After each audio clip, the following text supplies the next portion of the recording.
Sloane, dressed in a deep V burgundy evening gown, pinned me against the door of the Bugatti, her icy fingertips tracing over my tensed pectoral muscles. "Just how many secrets are you hiding?" she breathed, her scent like orchids. I pulled her slender waist toward me and pressed my lips to hers, hearing the notification of $10 million hitting my account in my mind. I chuckled softly. "If it pleases you, I'll buy Manhattan and give it to you tonight. Welcome to Windfall, Lord. An exciting story is about to begin." August in Los Angeles was as hot as a dilapidated, broken oven, and I, Declan Vance, was the unlucky pizza stuck firmly at the bottom of it. I sat in my cramped, sweltering rental, staring at the balance on my Chase Bank app. $12? That's right, the total assets of my 24 years of life. Outside the door, my landlady Marida's piercing voice, accompanied by a rhythmic pounding, was shaking the plaster right off the walls.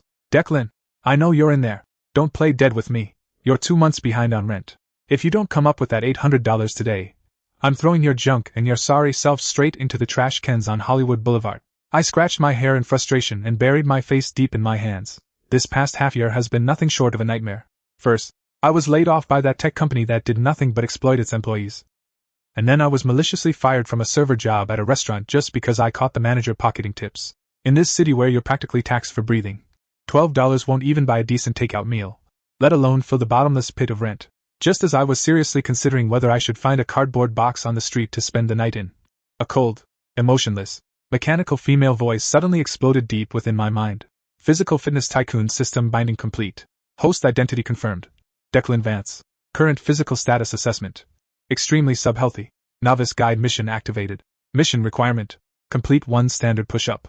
Mission reward, $10,000. Please note, all funds provided by this system are absolutely safe and legal. Having automatically bypassed global tax and financial regulations, funds will be deposited directly into your private bank account." I snapped my head up and looked around. In the cramped room, there wasn't a soul in sight, only the buzzing of a dilapidated old electric fan. Auditory hallucinations. Definitely auditory hallucinations. I curled my lip in self-mockery. It seemed that long-term malnutrition combined with extreme anxiety had finally driven my brain over the edge. $10,000 for a single push-up? If such a good deal existed in this world, those suit anti-vampires on Wall Street would have covered the entire surface of the earth in yoga mats long ago. Warning, beginner mission countdown. 5 minutes. If the host refuses to execute, the system will automatically unbind and seek the next host. The voice rang out again, and this time, it even projected a pale blue holographic countdown panel onto my retinas. 4 minutes and 59 seconds. 4 minutes and 58 seconds.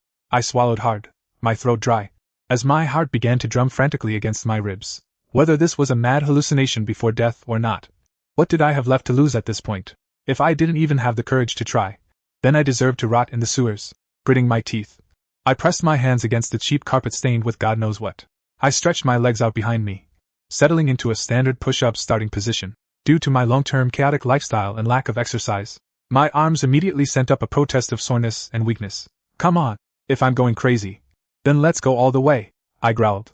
I bent my elbows, bringing my chest as close to the floor as possible, and then used every ounce of strength I had to push myself back up.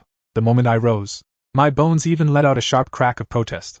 I gasped for air, a drop of sweat falling from the tip of my nose and splashing onto the carpet. 1 second passed. 2 seconds passed. Nothing happened.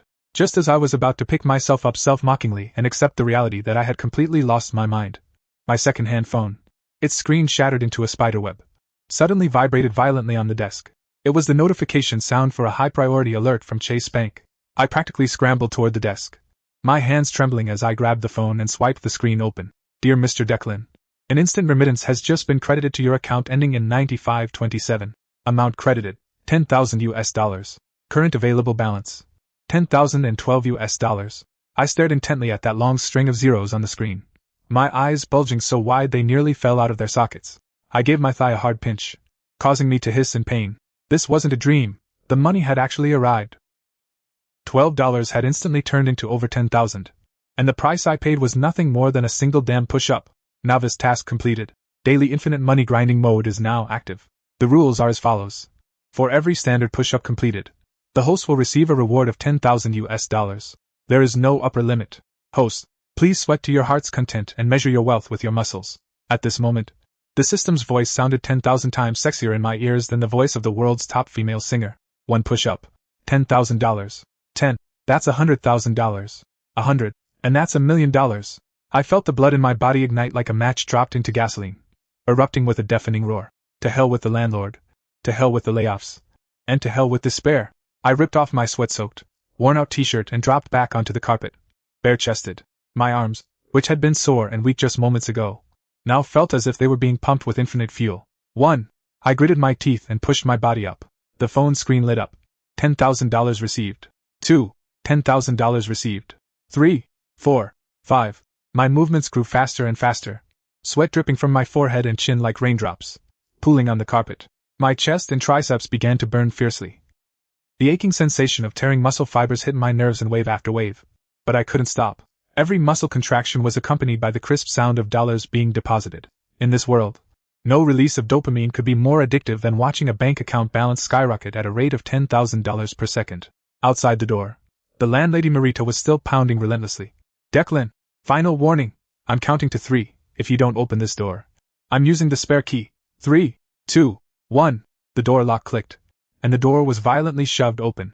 Marita charged in like an enraged tigress, ready to unleash a torrent of abuse. But the words caught in her throat at the sight before her. I was sprawled on the floor, my muscles bulging and engorged with blood, sweat making me glisten under the sweltering sunlight. I pushed through one last rep, stood up panting, and casually grabbed my phone from the table. I opened my bank account interface and shoved it directly in front of her stunned, bloated face. The screen clearly displayed $300,012. This was the reward for the 30 push-ups I had just gritted my teeth to complete. Marita, I said, picking up the towel from the table to wipe the sweat off my face, speaking to her with a level of calm and arrogance I had never possessed in my life. This is a year's worth of rent. Take the rest of the money and buy yourself a decent hearing aid, because from today on, don't you ever speak to me in that tone again. After dismissing a stunned, stuttering Marita, I took a quick cold shower and changed into the cleanest gray hoodie in my closet. As I stepped out of that moldy, dilapidated apartment building, the harsh Los Angeles sunlight hit my face, but I felt as if the entire world had changed. Even the sirens, which usually sounded like nails on a chalkboard, now felt like they were trumpeting the arrival of my burgeoning financial empire. $300,000 was a good start, but that was barely enough to buy a parking spot in the wealthy parts of LA. To truly rewrite this godforsaken life of mine, I needed a more professional venue, better nutritional supplements, and a place where I could push my physical limits to the absolute edge without any inhibitions. Half an hour later, I stood before that incredibly flashy glass curtain building on the edge of Beverly Hills, the Peak, the most elite chain fitness club in all of Los Angeles. The entry ticket here isn't money, but status. I've heard that Hollywood A-listers and Silicon Valley tech elites treat this place as their social Vanity Fair. Pushing open the heavy glass doors, a blast of air conditioning mixed with an incredibly expensive custom fragrance hit me. The receptionist wasn't the typical heavily made-up type, but a short-haired woman in a well-tailored professional suit with a cold, poised demeanor. Sir, do you have a reservation? The Peak currently operates on a strict member invitation basis and does not accept walk-ins without an appointment. She glanced at my somewhat faded hoodie, her tone polite but clearly keeping me at arm's length. I'm not here to socialize. I need an absolutely quiet private training room. I walked straight to the front desk, my gaze never wavering. With newfound confidence, even my spine felt sturdier. Just then, a cool female voice with a hint of playfulness drifted over from the side lounge area. Amy, if this gentleman wants to prove his worth, perhaps we should give him a chance. I turned my head, and my breath hitched involuntarily for a moment. It was a woman sitting on a custom leather sofa, wearing a highly stylized black tight-fitting tracksuit that perfectly outlined her explosive, powerful curves. She had dazzling blonde hair and eyes as sharp as a lioness surveying her territory. This was Sloane Sterling, the rebellious heiress of the Sterling family, which controls tens of billions in assets on Wall Street, and the founder of this apex club. I had only ever seen her photos in the wealth and gossip sections of Forbes.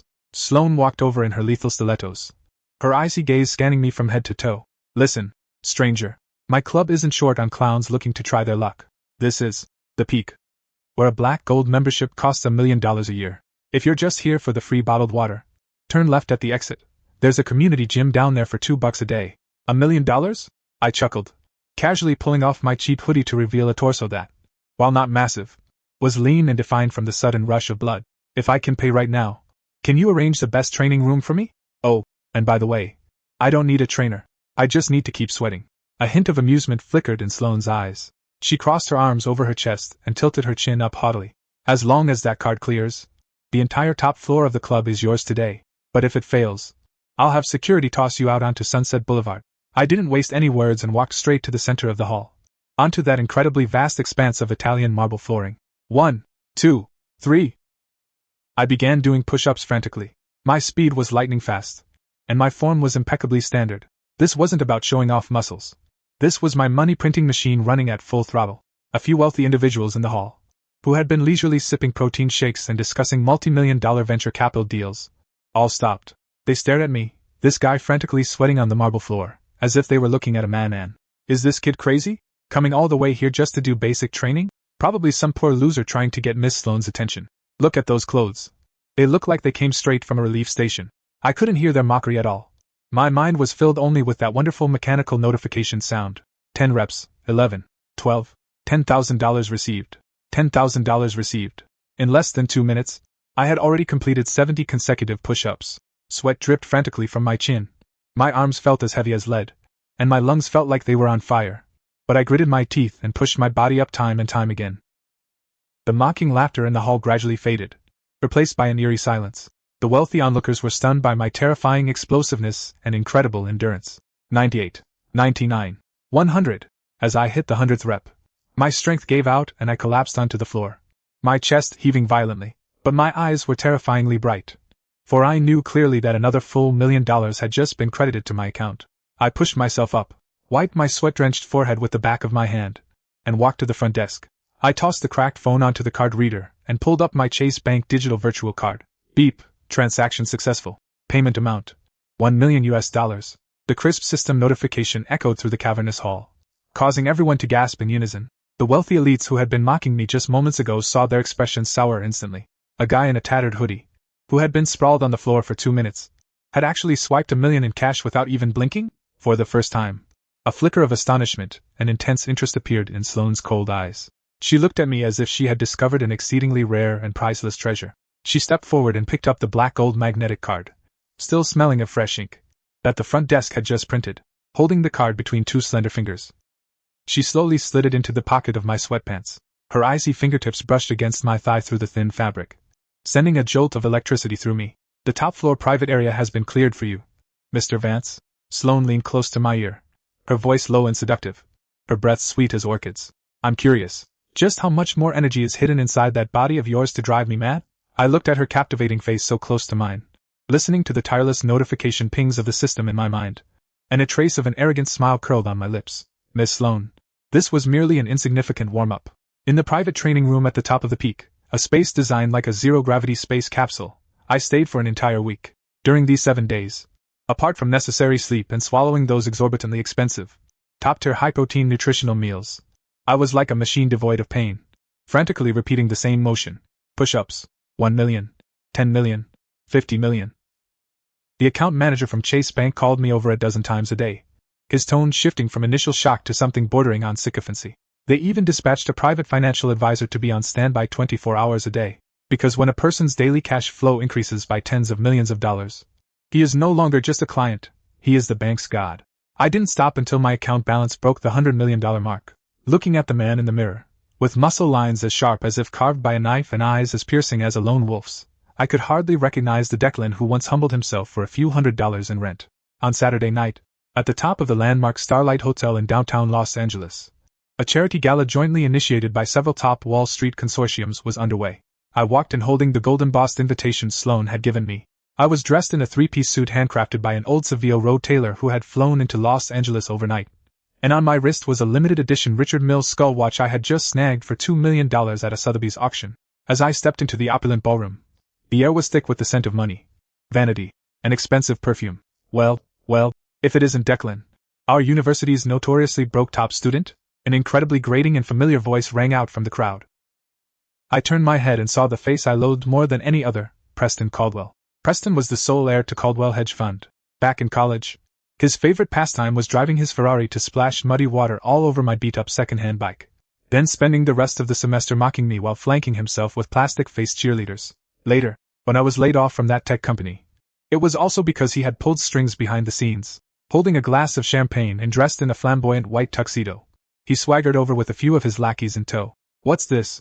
Has gala security gotten this lax? They're letting people who make a living serving trays sneak in now? Preston intentionally raised his voice, drawing the attention of several nearby socialites in glamorous gowns, who covered their mouths and snickered. Maybe he's here to apply for a job as a janitor. After all, these carpets are Persian imports. They need a professional poor person to look after them. One of his cronies chimed in, triggering a burst of mocking laughter. I stood my ground, feeling neither anger nor the urge to argue. In the eyes of someone like me, who now possessed $100 million in cash flow, Preston looked like nothing more than a circus monkey desperately performing tricks. Just then, Sloane arrived like a queen. She was wearing a wine-red, deep V evening gown, radiating a lethal attraction with every step she took. She completely ignored Preston's greedy gaze, walked over to my side, and naturally took my arm. Declan, there you are.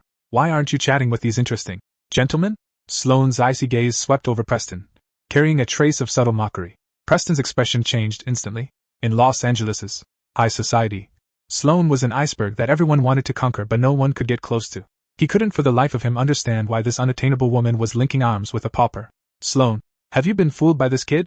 He's just a loser who can't even afford his rent, Preston said through gritted teeth, trying to save face in front of the crowd.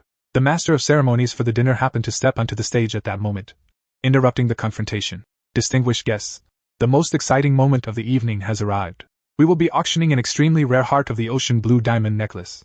With a starting bid of $10 million, all proceeds will go to the charity fund. The dazzling blue diamond necklace lit up on the large screen, immediately drawing a collective gasp of admiration from the entire audience. Preston immediately raised his paddle as if he'd been injected with adrenaline. 15 million. He shot me a smug look, seemingly trying to prove his strength to Sloane in this manner. 20 million. A Silicon Valley mogul nearby chimed in, refusing to be outdone. 25 million. Preston gritted his teeth. This was nearing the limit of what he could mobilize from his personal accounts. But he had to win this round in front of Sloane. The room fell silent, and the auctioneer raised his gavel. 25 million once. I gently pushed Sloane's hand away, deliberately unbuttoning a single button on my suit jacket. Then, I raised my hand and spoke in a voice that was remarkably calm, yet clear enough for everyone in the room to hear. 50 million. All cash. Immediate wire transfer. The entire ballroom instantly fell into a deathly silence. Everyone, including the master of ceremonies, stared at me as if I were an alien. $50 million? That wasn't stock options or an earn-out agreement. It was liquid cash that could be transferred this very night, even within the elite circles of Los Angeles. Such a move was exceptionally rare. Preston's face turned a deep shade of purple. He pointed at me, his fingers trembling. You're insane. There's no way you have that much money. You're disrupting the auction. Security. Check his account. I let out a cold sneer, took out my phone, and pulled up my Chase Bank top-tier asset certification, projecting it directly onto the venue's large screen. In the face of that blinding 9-figure balance, Preston's voice came to a screeching halt, like a duck being suddenly strangled. $100 million in liquid cash deposits hit his pathetic vanity like a heavy sledgehammer. Preston, I said, walking up to him and looking down at him from above. If the heir to the Caldwell family can't even produce $50 million in cash, then I suggest you file for bankruptcy protection tomorrow, because in this game, you aren't even fit to shine my shoes. Under the shocked gazes of the entire audience, who looked at me as if I were a god, I walked onto the stage and signed that $50 million check. Holding the dazzling blue diamond necklace, I walked straight to Sloane and personally placed it around her neck. This is just a little toy. It suits you tonight, I said softly. Sloane looked at me, her blue eyes surging with an unprecedented fervor. At this moment, she knew that the rules of this Wall Street game had been completely crushed under my feet. Ding! Congratulations to the host for completing the phased wealth accumulation. The system level has been upgraded to LV2. The earnings multiplier mechanism has been activated. Current earnings, $100, 000 USD reward per standard push-up. Aboard a Gulfstream G650ER private jet bound for New York. This cold, mechanical notification exploded in my mind like a bombshell. $100,000 for a single push-up. Holding a glass of vintage Lafite, I gazed at the rolling sea of clouds outside the window, my lips curling into an uncontrollable, frantic grin. 10 minutes ago, one movement was only worth 10,000. Now, as long as I dropped down and stretched my muscles a bit, a simple warm-up routine would earn me enough to buy a luxury villa in Los Angeles outright. Preston's debacle at the dinner party was only the beginning. In this world where capital is king, only by possessing wealth that crushes everything can one truly trample those high and mighty old money families underfoot. And my current target is the heart of Wall Street, New York. Gates sat on the luxurious leather sofa opposite me, frantically tapping away at his Alienware laptop. As my only best friend from college and one of the top 10 hackers in the country, he had been bought out by me with a staggering annual salary of $50 million to serve as my chief digital intelligence officer. Good God, Declan, Chase Bank just sent me another incredibly humble email. They're begging you to move some of your funds into their offshore investment pool. Gates looked up, his perpetually sleep-deprived face filled with shock. Bro, your current cash flow is more terrifying than the national treasuries of some small countries. Tell them I don't play those virtual number games. I only like tangible assets I can see and touch. I drained the red wine in my glass in one gulp. Contact the best real estate agents and luxury car dealers in New York for me. This afternoon. I'm going to spend some money. 4 hours later. My private jet touched down at JFK International Airport. A fleet of bulletproof black Maybachs was already standing by on the tarmac. As we stood in the penthouse duplex of Central Park Tower, the world's tallest residential building. Located right next to Central Park on 5th Avenue, even the seasoned real estate agent was sweating profusely from nerves. This sprawling residence, spanning over 1,000 square meters with a 360-degree unobstructed panoramic view of Manhattan, carried a staggering price tag of $250 million. Mr. Vance, this apartment features a full smart home system, a climate-controlled wine cellar, a private pool, and an independent helipad. Currently, 3 Russian oligarchs and a Middle Eastern crown prince are in a bidding war, the agent introduced, wiping away sweat.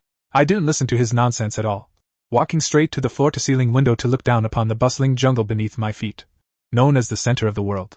I don't like bidding wars. They're a waste of time. I took off my suit jacket and casually loosened my tie. 280 million. Complete all transfer procedures by 5 o'clock this afternoon. If those other buyers have an issue, tell them to come find me. With that, I dropped directly onto the incredibly expensive cashmere rug flown in from Italy and began doing push-ups. 1, 2, 3. The agent was completely stunned. In this top-tier luxury mansion worth hundreds of millions of dollars, a billionaire who had just splurged 280 million was actually lying on the floor doing push-ups like a madman. How could he have known that for every single push-up I completed, $100,000 flowed into my pocket? In just 2 short minutes, I did $110 million slid effortlessly into my account just like that. Ding, transaction successful. Gates skillfully completed the transfer and waved at the still-dazed agent. Buddy, the money has arrived. Now, this house belongs to Mr. Vance. You can leave. As if in a dream. The agent stammered his thanks and practically scrambled out of the house. After settling my accommodation, I headed straight to Brooklyn's top-tier supercar club. The showroom there was filled with all sorts of mechanical monsters that get the blood pumping. When the manager saw a high roller like me, someone who had just swiped their card for the Central Park Tower penthouse, the entire club's sales team lined up to welcome me. I didn't bother looking at the common Ferraris or Lamborghinis. My gaze was locked on an ultimate supercar in the center of the showroom. Pitch black and shaped like a stealth fighter jet. The Koenigsegg Jesko Absolute. The high-speed version, the manager said, swallowing hard as he gave a cautious introduction. Only 125 units worldwide. And this is currently the only one available in stock. The sticker price is $5 million. But due to quota issues, the markup has brought it to $8 million. No need for a markup. $10 million. I'm taking the car right now. I interrupted him, handing over my black gold card directly. After that, I went on a shopping spree in the club as if I were at a supermarket, snapping up 3 Pagani Zondas, 2 Bugatti Chirons, and an entire fleet of armored Cadillac 1 Beasts for security. The total expenditure approached $80 million. As the convoy roared out of the club, I sat behind the wheel of the Koenigsegg Jesko. With the explosive sound of the exhaust tearing through the Manhattan night like black lightning, I felt the entire city trembling beneath my feet. At 10 p.m., I returned to my penthouse at Central Park Tower. The moment I stepped out of the private elevator, a familiar scent of iris wafted toward me. Sloane was wearing an incredibly seductive black silk nightgown, holding a glass of whiskey as she stood before the floor-to-ceiling windows, gazing out at the Manhattan skyline. It seemed she had secured access to the penthouse long ago, spending nearly $400 million in a single day to buy New York's most expensive residence and its most aggressive fleet of cars. Sloane turned around, her ice blue eyes shimmering with an extremely dangerous light. Declan, just how big of a storm are you planning to whip up in the city? I stepped forward, pulling her into my arms and looking down at her exquisite face, listening to the notifications in my head for the millions of dollars that had just been credited, simply because I had done a few dozen push-ups downstairs. I began to laugh. A storm? No, Sloane. I leaned into her ear, my voice low and brimming with authority. I'm here to buy the world. Early morning in Manhattan. Sunlight streamed through the floor-to-ceiling windows of the Central Park Tower penthouse, spilling across the exceptionally wide, custom-made king-size bed. I woke up in Sloane's soft, warm embrace, feeling not the slightest bit of lethargy. The primal urge for wealth coursing through my body was more invigorating than the strongest caffeine. Slipping into a pair of highly breathable athletic shorts, I walked into the private training room within the apartment, a space larger than most commercial gyms, filled entirely with top-tier, custom-spec equipment. Good morning, Mr. Vance. Gatz's voice came through the giant screen on the training room wall. He looked like he had pulled another all-nighter, with dark circles around his eyes. Yet his gaze was unusually wired with excitement. Something's up? I walked over to a custom-made yoga mat and began stretching. Something big. Those old foxes on Wall Street are getting restless. Gates tapped on the keyboard, and an intricate financial trend chart quickly popped up on the screen. That idiot Preston has teamed up with his old man's Caldwell hedge fund and several allied consortiums.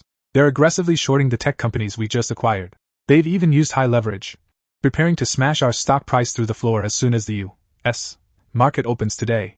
I let out a cold sneer, after I had humiliated Preston at the gala by slapping him in the face with $50 million in cash. It seemed he was now planning to use his family's resources to reclaim his pride. How much capital have they raised? I asked, moving into a starting position for push-ups. Roughly $5 billion.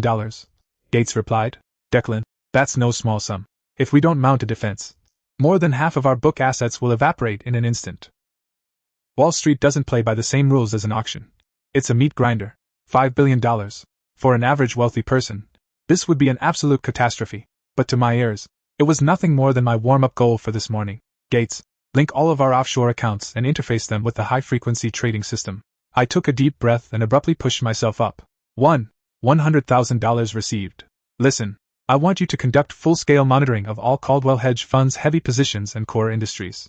However much money they throw into shorting us, we will use double that capital to launch reverse takeovers of every core asset under their name that is available for purchase. 2, 3, 4. As my movements grew faster and faster, the system notification tones rang out in my mind as densely as a rainstorm. On the screen, Gates swallowed hard, his fingers dancing rapidly across the keyboard. This is insane. You're trying to flip the table entirely. Once the reverse takeover starts, we'll need a terrifying amount of liquidity. Declan, do you have enough cash flow right now? Just buy. I growled. Sweat began to seep from my forehead, the muscle soreness completely suppressed by the continuous rush of wealth-induced euphoria. 50, 51, 52. $100,000 received. $100,000 received. At 9:30 a.m. The U.S. stock market officially opened. Preston and his Wall Street allies were like sharks smelling blood, instantly dumping $5 billion worth of short-selling chips. The stock prices of the companies under my name suffered a cliff-like plunge the moment the market opened, with red warning lights flashing across the entire screen. In a luxury office of some Wall Street skyscraper, I could imagine Preston holding a glass of champagne, arrogantly celebrating his imminent victory. But I didn't pause for even a second. My movements became even more violent than before. 300, 301, 302. My shirt was completely soaked with sweat, and the veins in my arms bulged like the gnarled roots of an old tree. Every push-up was a $100,000 bombardment. The funds are in place, Declan. The cash flow in your account is rising at an insane rate. Gates's voice was trembling, a tremor of extreme excitement. Counterattack program initiated. For the next half hour, Wall Street witnessed the most absurd and violent capital strangulation in history. While Preston was still desperately dumping shares, a massive, unstoppable tidal wave of capital suddenly surged from all directions into the Caldwell Consortium's backyard. Mr. Vance, we have just forcibly acquired Caldwell's largest logistics center at a 30% premium. 1,000. 1,001.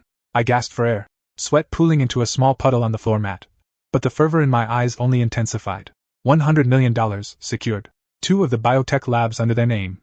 We just used straight cash to smash our way into becoming the majority shareholder. Gates's voice grew increasingly high-pitched and exuberant. Keep going. Buy the land right out from under their damn hedge fund headquarters too. 2,000. 2001. My muscles were screaming. But I knew this wasn't just the limit of my physical endurance. It was a carnival of wealth. By 11 in the morning, the Nasdaq trading floor had descended into absolute chaos. Preston's short-selling plan hadn't just been stonewalled by my relentless flow of cash.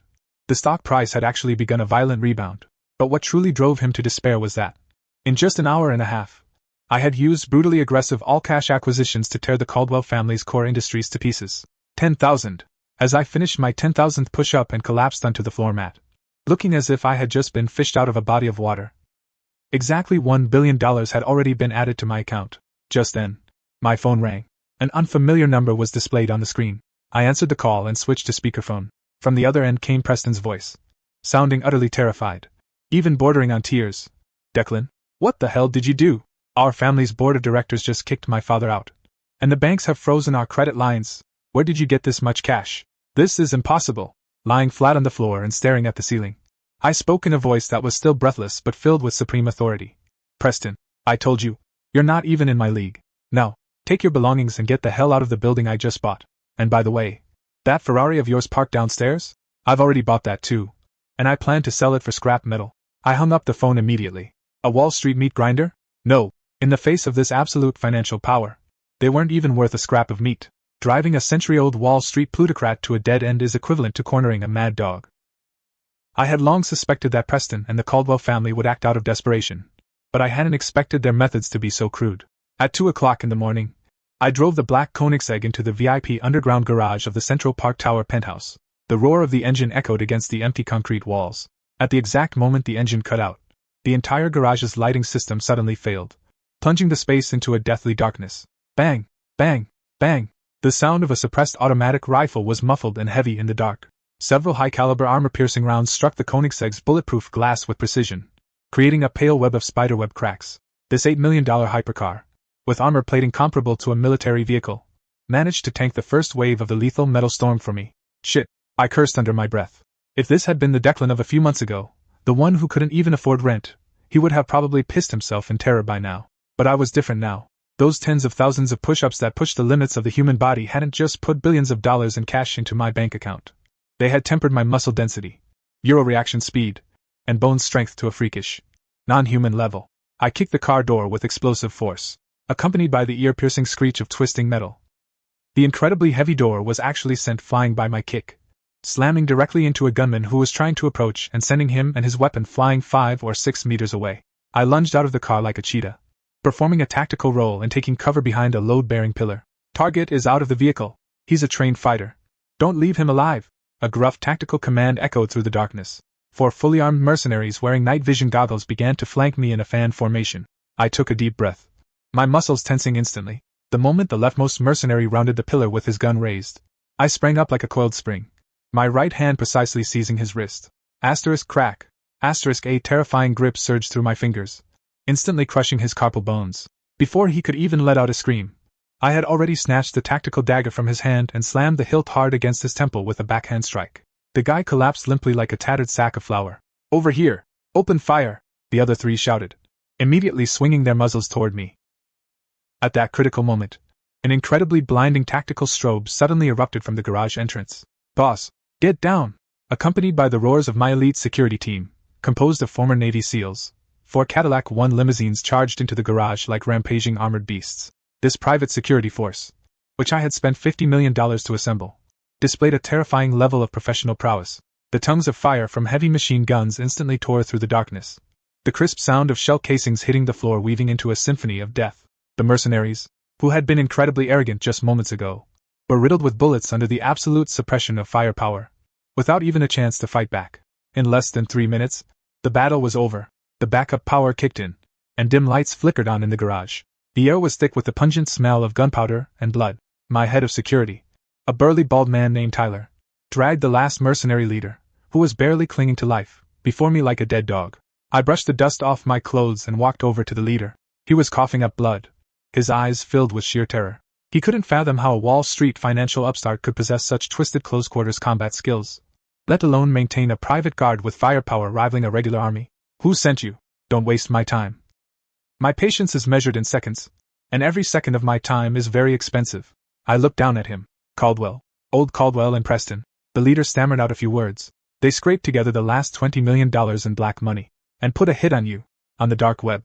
I let out a cold sneer. This father and son duo, whose teeth I had already pulled out in the financial markets, actually had the audacity to think they could stage a comeback with bullets. Tyler, I turned to the head of security. For every brother involved in tonight's operation, deposit a $1 million bonus into their accounts. Those who were injured get an additional $5 million in compensation. A flash of shock crossed Tyler's cold face before he immediately snapped to attention. Understood. Boss, how should we handle this man? Clean it up. I turned and walked toward the elevator.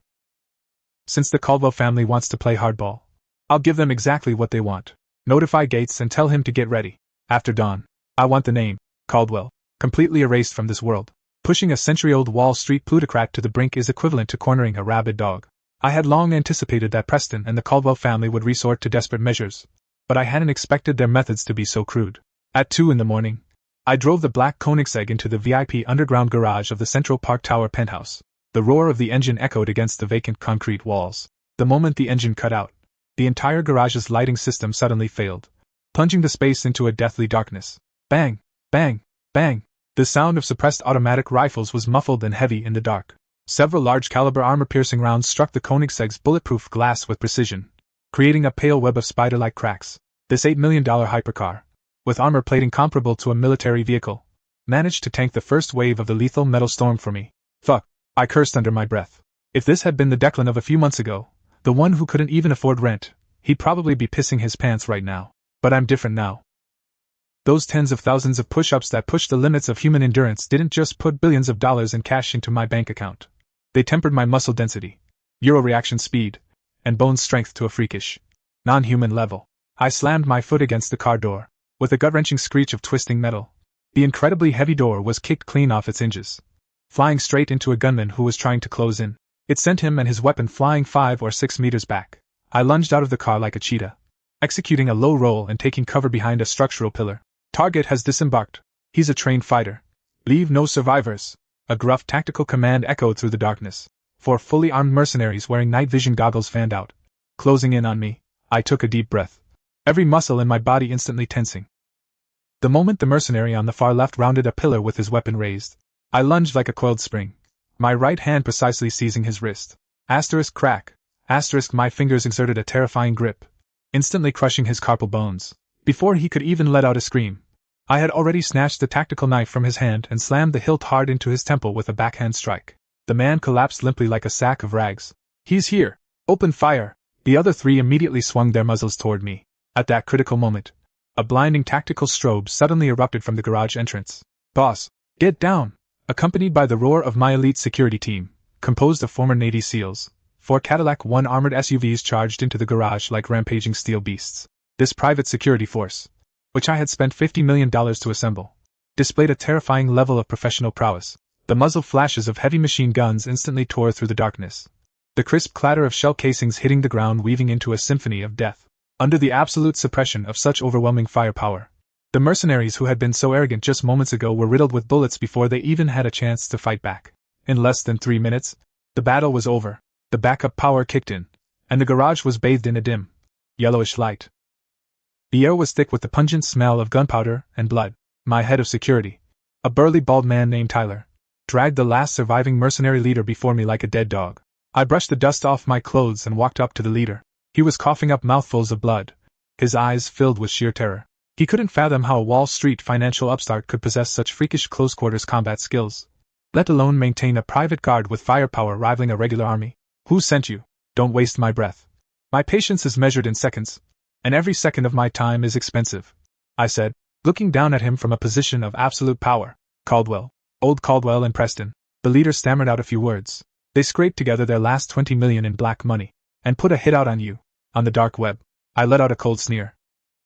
That father and son duo, I had already pulled their teeth in the financial markets. Yet they actually thought they could turn the tables with bullets. Tyler, I turned to look at the head of security. For every brother who participated in tonight's operation, deposit a $1 million bonus into their accounts. Those who were injured get an additional $5 million in compensation. A flicker of shock crossed Tyler's cold face before he immediately snapped to attention. Understood. Boss, what about this guy? Clean it up. I turned toward the elevator. Since the Caldwells want to play hardball, I'll give them exactly what they want. Notify Gates and tell him to get ready. By sunrise. I want the name, Caldwell, completely erased from this world. Back at the penthouse, Sloane was sitting on the sofa, a loaded silver Browning in her hand. Seeing me walk through the door unscathed, the tension she had been struggling to hide finally dissipated. She tossed the gun onto the coffee table. I heard the commotion in the garage. She walked over, reaching out to touch my chest muscles, which were still pumped and flushed from the intense struggle. Have the Caldwells finally lost their minds? They were merely making a final death struggle. I wrapped my arm around her waist and pulled her close. However, that does remind me, when dealing with these vampires, simply suppressing their stock price isn't enough. I'm going to make it so they don't even have the right to breathe. I walked over to the liquor cabinet, poured a glass of ice water, and downed it in one gulp. Just then, the mechanical voice of the system that I had been so eagerly anticipating rang out once more. Ding! Detected that the host has successfully crushed a lethal threat and achieved the absolute crushing achievement. The system's ultimate evolution is complete. Current revenue mode update. For every standard push-up the host completes, a reward of 10 million USD will be granted. $10 million per rep.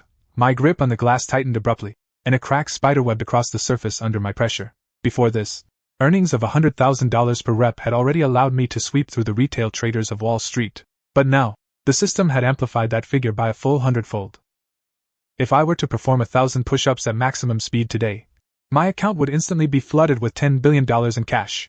On this planet, the assets of the top-tier conglomerates and sovereign wealth funds consist of stocks, bonds, and real estate.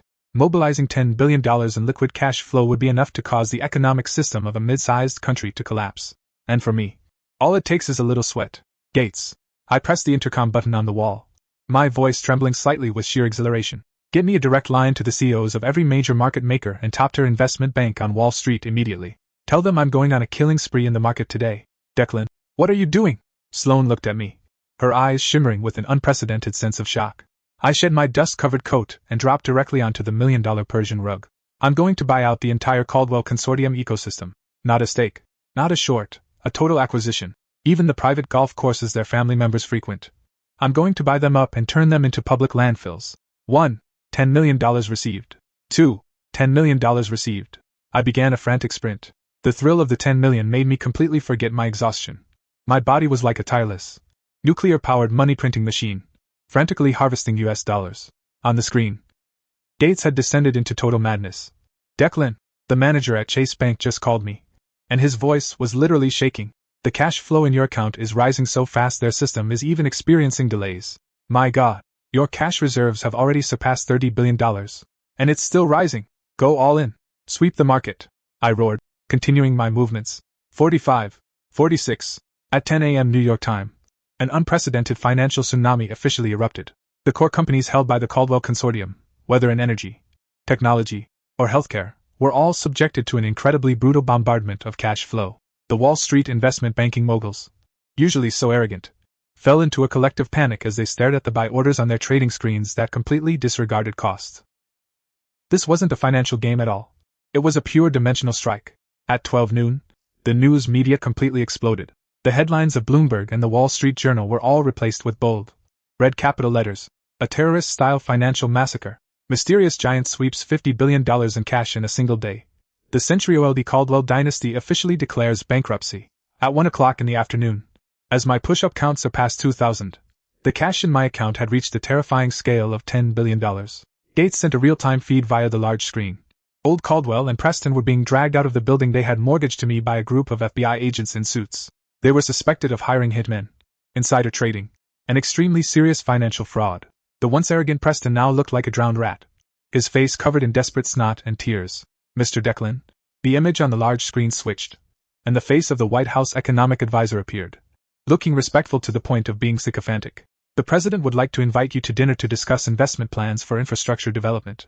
Your capital is far too important to the American economy. I gasped for breath as I pushed myself up from the carpet, grabbing a towel to wipe the sweat from my face. Tell the president I'm busy, if he wants to talk. Tell him to come find me at the gym in Los Angeles. I casually switched off the communication screen and turned to look at Sloane. She was leaning against the doorframe, looking at me with an expression as if she were gazing up at a tyrant who had just conquered the world. December in the Caribbean. The sunlight was like molten gold dust scattered across the pure white sand. This is Eden Point, a private island spanning over 30 square kilometers on the edge of the Bahamas. 3 months ago, I purchased it with a full cash payment of $5 billion from a bankrupt European royal family, spending a fortune to transform it into the most heavily fortified and luxurious private fortress on Earth. In the distance, my 160-meter superyacht, the Conqueror, sits anchored on the sea. Meanwhile, I am currently shirtless, methodically performing one-handed push-ups on a top-tier moisture-proof mat spread across the beach. 1. Ding! $10 million has been credited to your account. 2. Ding! $10 million has been credited to your account. The system's notification tone remains cold, but to my ears, it is no longer a life-saving alarm, but the most beautiful background music in the world. I no longer need to desperately push my physical limits like I did back in that dilapidated rental room. I maintain a routine of 100 push-ups a day simply to keep this body in peak condition, and to add a casual $1 billion in pocket money to my account while I'm at it. If you keep training like this, Chase Bank systems are going to completely crash from a storage overflow. A lazy, enchanting voice drifted from behind. Sloane was wearing a burgundy silk beach dress, her bare feet stepping onto the soft sand. The sea breeze ruffled her dazzling blonde hair, and her stunning face wore a smile capable of captivating the world. I pushed myself up, grabbed a nearby towel to wipe away the sweat, and walked over to her, naturally pulling her into my arms. Gates just helped them upgrade their quantum servers yesterday. No need to worry about them. By the way, how's the situation in New York? Sloane rested her chin gently against my chest, her blue eyes shimmering with a triumphant light. The Caldwell family has officially become a historical footnote. Old man Caldwell was sentenced to life for multiple felonies. And as for that idiot Preston, I heard that in order to buy protection in federal maximum security, he's currently washing a gang leader's underwear. I chuckled softly. This outcome was exactly as I had anticipated. Furthermore, Sloane looked up, his eyes turning somewhat fanatical. Just moments ago, the CEOs of the top 5 investment banks on Wall Street issued a joint statement, admitting that the old capital era centered on debt and leverage has come to a complete end. Now, the political and business worlds globally are hanging on your every move. Yesterday, a finance minister from a South American country even contacted Gates, asking if you would be willing to buy up their entire national debt directly with cash. I gazed at the magnificent scenery where the sea met the sky in the distance, taking a deep breath of the fresh, salty air.